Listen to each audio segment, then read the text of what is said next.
Ternyata Allah menegaskan innama ya'muru masajidallah. Yang pertama yang perlu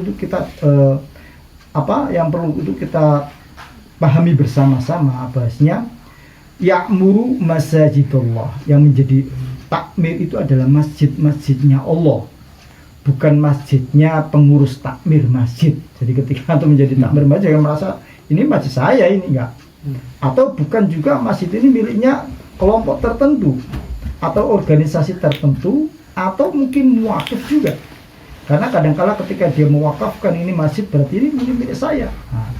Ternyata Allah menegaskan innama ya'muru masajidallah, masjid-masjid Allah. Jadi yang perlu kita pahami di sini, kalau kita akan masuk di bagian ketakmiran masjid, itu adalah meyakini bahwa kita itu ingin mengelola masjidnya Allah Subhanahu wa ta'ala semata.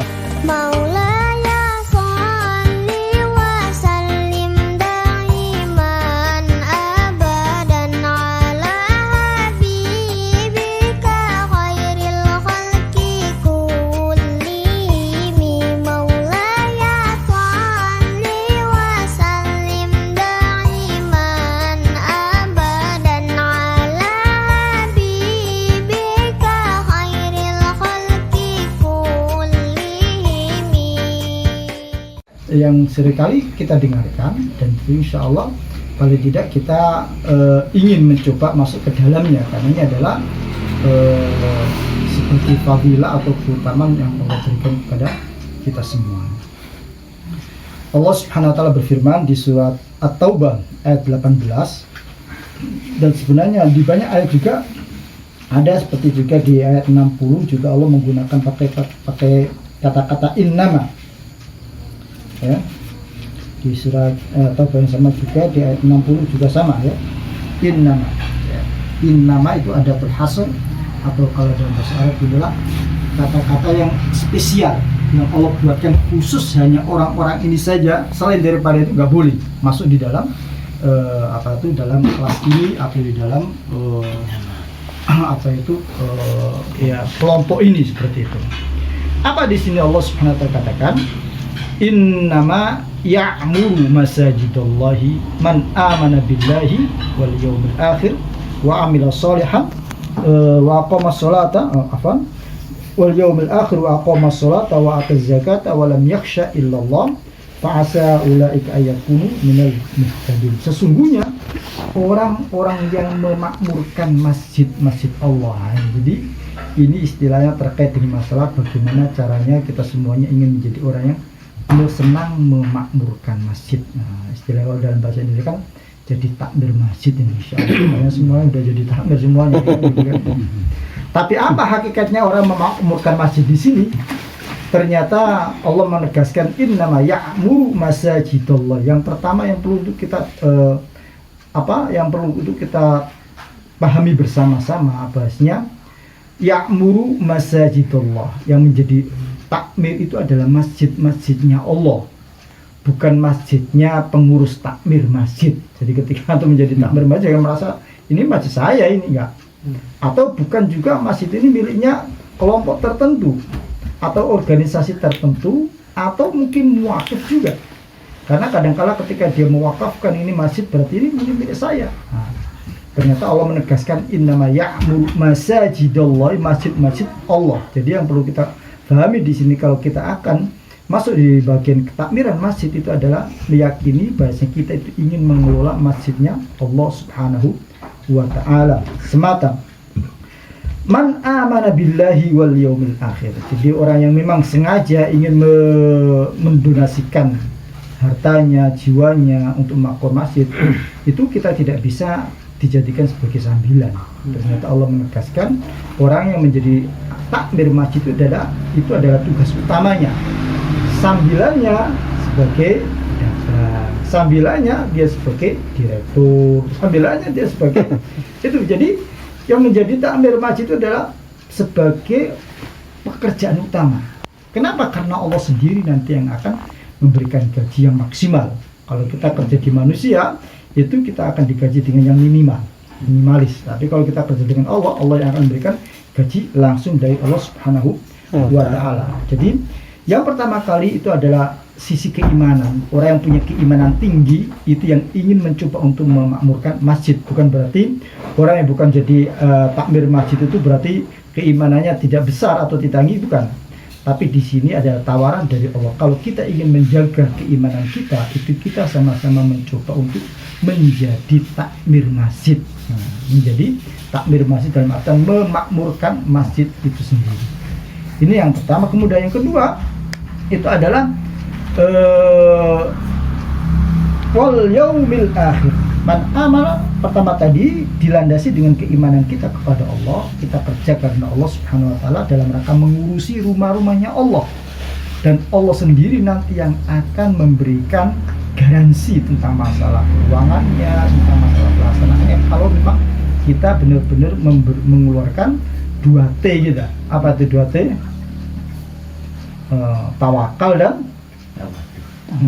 tadhiyah. Kan? Pengorbanan dan ketawakalan kita kepada Allah. Nanti Allah sendiri yang akan membantu terkait dengan masalah itu semua. Yang selanjutnya adalah wal yaumil akhir. Wal yaumil akhir ini artinya orientasi ketika kita ingin mengelola masjid atau menjadi takmir adalah dalam rangka ingin mencapai akhirat kita, bukan masalah duniawi. Artinya apa? Orang yang dia ingin mengelola atau menjadi takmir masjid itu kalau tujuan duniawi ingin terkenal, nggak didapatkan, dia akan lengser dengan sendirinya. Kalau dia ingin mengelola menjadi takmir masjid, ada keinginan duniawi biar dapat mendapatkan keuntungan, umpamanya masalah lagi bangun masjid biar dapat keuntungan di situ, kemungkinan besar dia akan kecewa. Sehingga yang penting untuk kita jadikan perenungan bersama, selain karena keimanan kita kepada Allah yang semakin tinggi meningkat, yang kedua itu adalah fokus atau niatan kita yang utama itu adalah ingin menggapai akhirat kita. Jadi lahan akhirat kita itu adalah dengan memakmurkan masjid itu sendiri. Dan yang selanjutnya itu adalah aqamah sholat, senantiasa dia melanggengkan, menunaikan sholat di dalam masjid. Ini adalah PR kita semuanya, karena di sekitar masjid kita itu kan ada di antara saudara-saudara kita yang sudah sholat cuma masih belum terbiasa ke masjid. Nah, ini adalah tugas kita, sehingga kalau seantara kita semuanya ada menjadi takmir masjid, penting mengadakan semacam survei atau mendata yang lebih lengkap itu sendiri. Ya, mungkin sebagai salah satu inspirasi, antum semua mungkin bisa ya silaturahim ke Masjid Jawa Karyan ya, yang di Jogja itu ya. Itu luar biasa itu, Masya Allah. Itu mempunyai target 5 tahun, itu kalau bisa sholat subuhnya itu mencapai 10% daripada sholat Jumatnya. 5 tahun selanjutnya ditarget menjadi sampai 25%. Pada 5 tahun yang ketiga itu paling kayak 75% dari sholat Jumatnya. Jadi ketika orang melaksanakan sholat subuh ya benar-benar rame gitu. Karena benar-benar target. Gimana caranya aku bisa mentarget? Karena kan berdasarkan data, ditata semuanya. Yang sudah sholat dengan yang belum sholat, yang sudah sholat tapi belum ke masjid, yang sudah di masjid apakah dia sudah haji belum, kemudian dia sudah pernah mengeluarkan sedekahnya, zakatnya kah. Jadi semuanya termasuk datanya lumayan lengkap, sehingga benar-benar didatangi orang yang belum bisa sholat itu didatangi, bukan diajak ke masjid dulu, ditanyai, ditawari, monggo saya kita dan itu khusus dikirimkan seorang dai atau seorang ustadz untuk mengajarkan secara privat di rumahnya sampai dia bisa melaksanakan sholat itu sendiri dengan plus ditambahi hadiah. Kalau laki-laki ditambahi dengan sarung, peci dan peralatan sholat secara lengkap dikasih gratis. Kalau perempuan dikasih makanan dan yang lain-lainnya, artinya dia akan dikasih pendampingan sampai bisa melaksanakan sholat dan sampai dia bisa mau pergi ke masjid itu sendiri.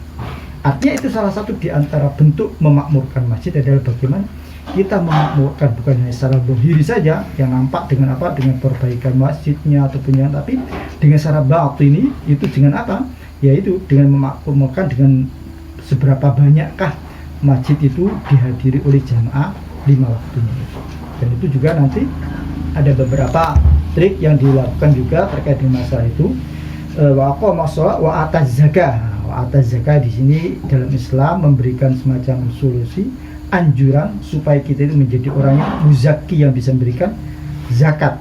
Artinya dalam tanda kutip di sini Allah mengajak kita itu menjadi orang yang kaya. artinya kaya apa? Dalam rangka biar dia bisa mengeluarkan zakatnya. Makanya Rasulullah SAW, para sahabat dahulu itu juga ketika mencari rezeki atau ketika dia berbisnis atau ketika dia usaha apapun juga orientasinya biar bisa mengeluarkan zakat. Jadi bukan hanya sekedar menggapai dunia semata, tapi bagaimana saya itu bisa sampai mengeluarkan zakat. Orang mengeluarkan zakat kan minimal punya uang berapa ya? Minimal apa? Jadi takdirnya atau istilahnya apa itu? Nisabnya itu minimal kalau menurut sebagian ulama antara 80 atau 85 gram emas. Sekarang harga emas berapa? 1,4 juta. Hampir 1,5 juta. Berapa itu? Dihitung kalau 85. 120 juta. 130 juta. Ya sekitar 130 juta.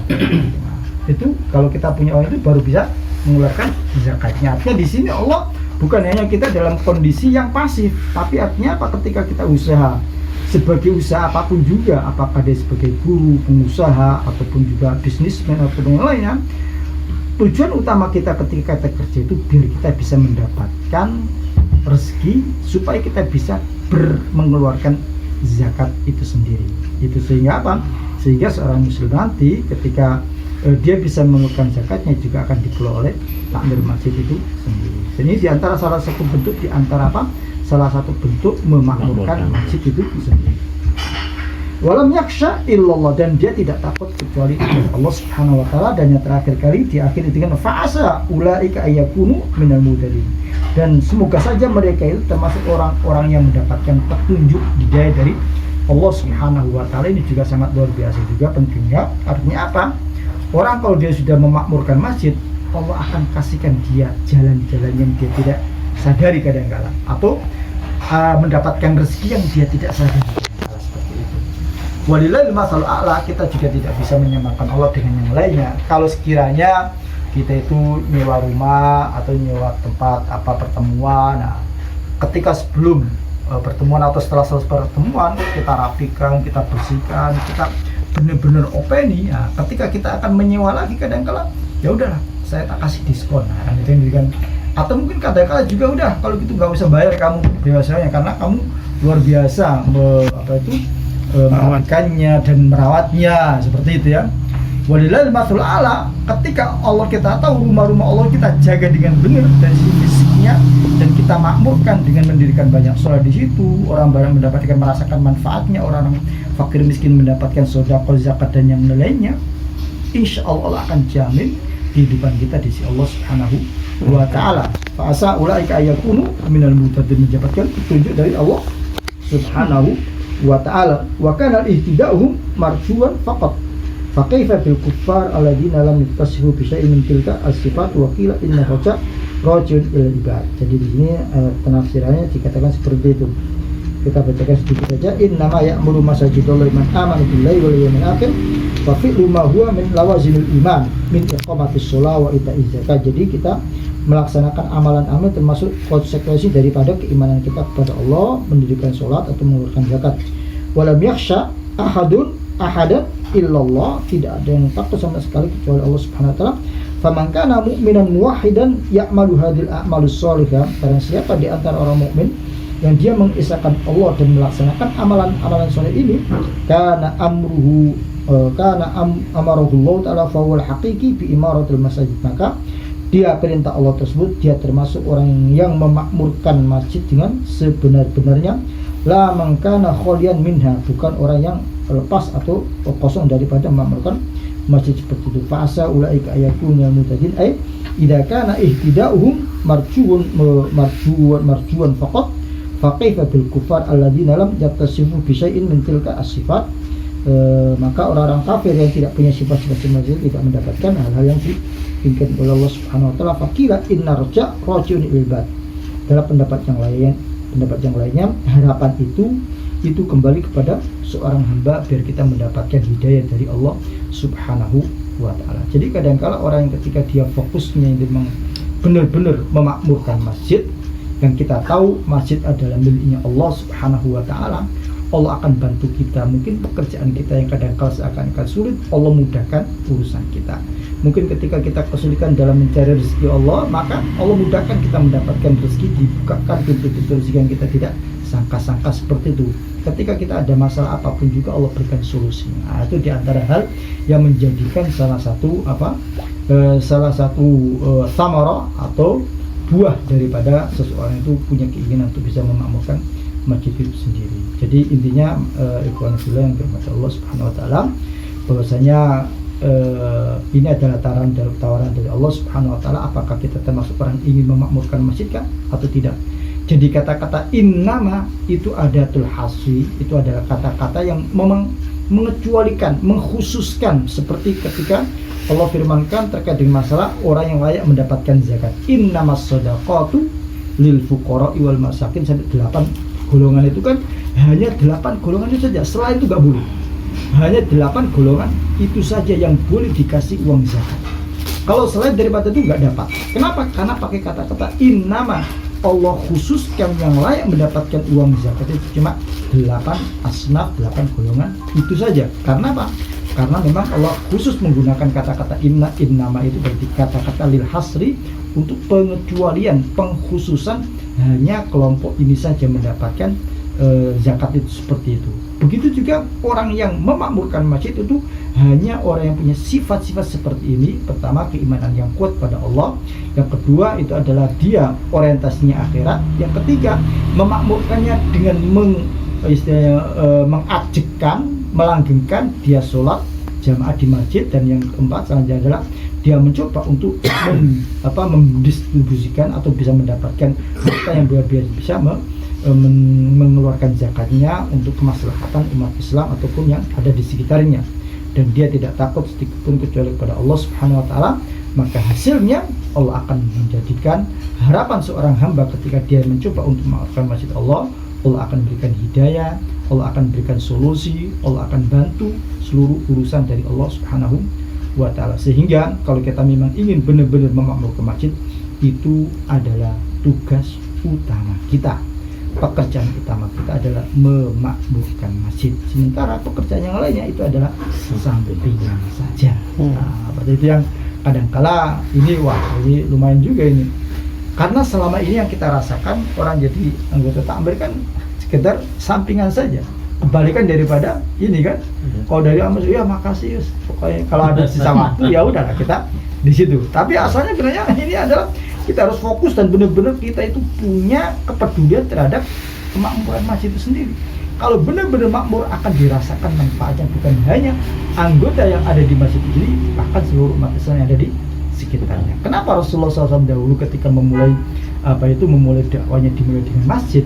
Karena masjid itu adalah pusat daripada kebudayaan, pusat dari seluruh kegiatan, di mana disitulah yang menjadikan umat Islam itu bisa berubah dengan masjid itu sendiri. Dan perlu kita ketahui ketika kita itu fokus dalam memakmurkan masjid, itu juga kita diajarkan untuk memetakan dakwah. Nah, makanya dakwah masjid yang kita bangun ini kira-kira peta dakwahnya mencakup mana saja, berapa RT, berapa RW yang akan kita kupi. Nah, setelah itu diklasifikasikan siapa-siapa yang sudah sholat berjamaah, siapa saja yang belum sholat, siapa saja yang ingin sholat tapi dia sungkan ke masjidnya. Itu semuanya akan diketahui dengan data yang kita dapatkan sebagai anggota takmir itu dengan melakukan survei seperti itu. Dan itu penting bagi kelangsungan dakwah, karena ketika seseorang itu sudah merasakan hal semacam itu, maka sisi kesejahteraan itu akan dia dapatkan. Mungkin ada yang pernah tahu nggak kenapa zaman dulu Rasulullah kok pakai bangun menara masjid? Apa kira-kira rahasianya? Buat melihat ini yang datang ke masjid. Nah, nggak usah pakai menara juga tidak kelihatan. Ngapain menjauhi waktu menara naik begitu kan? Iya, mungkin ada yang tahu kira-kira apa? Kenapa aku pakai ada menara? Nah, itu filosofi kenapa ada menara, karena kita juga kurang kenapa kok sampai ada menara. Bahkan ketika menurut saya Jazuli ya, itu ternyata Bilal ketika dia azankan naik ke menara biar suaranya kedengaran. Tapi kalau sekarang kan sudah diganti dengan mikrofon. Nah, mic-nya seperti itu. Dan ternyata ternyata Rasulullah SAW dahulu itu bahkan lebih sering naiknya ke menara dibanding dengan Bilal, terutama pagi hari. Loh, kok bisa begitu? Ya, Jadi ternyata Rasulullah itu setiap pagi itu ketika beliau naik menara itu dalam rangka melihat di antara rumah-rumah penduduk itu mana di antara rumah itu yang ketika pagi hari tidak kelihatan asapnya. Karena masaknya itu kan ada asapnya kan dulu kan ada asapnya kan di rumah. Oh ternyata ini mungkin jangan-jangan belum nggak punya uang atau nggak punya beras kalau kan tak ada dimasakkan. Beliau akhirnya mendatanginya dan kemudian memberikan bantuan. Seperti itu ya. Artinya apa? Artinya ternyata fungsi masjidnya menaranya itu dalam rangka untuk melihat, mengecek, memantau mana di antara umat Islam yang kekurangan hari ini. Sehingga ketika kita ada di sekitar lingkungan masjid itu benar-benar merasakan kesejahteraannya itu dirasakan dengan keberadaan masjid itu sendiri. Nah, seperti itu. Makanya ada semacam program untuk sodako apa? Sodako beras. Sodako berasnya juga nggak usah banyak-banyak. Ketika kita masak umpamanya 2 gelas, cukuplah setengah gelasnya atau 1-2 sendok ini disodakokan biar yang mungkin kekurangan bisa ikut bersodako berbentuk beras. Tapi yang jamaah berapa orang kan gitu. Jadi jangan kita lihat kecilnya, tapi ketika setiap 5 waktu itu dia membawa beras, mungkin 3 sendok saja nggak apa-apa. Tapi kalau dikumpulkan dari umpamanya kalau yang sudah rajin masih itu sekitar 50 atau 100, itu sebulan itu insya Allah bisa memberikan salun kepada orang fakir miskin kalau nggak 5 kilo atau 10 bulan seperti itu. Itu artinya apa ya? Artinya memang masjid menjadi salah satu solusi untuk kemaslahatan kesejahteraan di antara umat Islam yang ada di sekitarnya juga, dan itu antara salah satu fungsinya orang yang memang benar-benar memaksimalkan dalam memakmurkan masjid itu sendiri. Dan kembali lagi adalah orientasi sematanya itu adalah dalam rangka untuk mendapatkan kehidupan akhirat kelak, bukan cuma sekedar mendapatkan kehidupan dunia semata. Kalau karena masalah dunia mungkin kita akan kecewa dan mungkin akan mundur dengan teratur. Tapi kalau memang kita libatkan Allah, maka insya Allah itu akan lebih bermanfaat bagi kehidupan umat Islam sekarang umum seperti itu. Wallahu a'lam bishawab.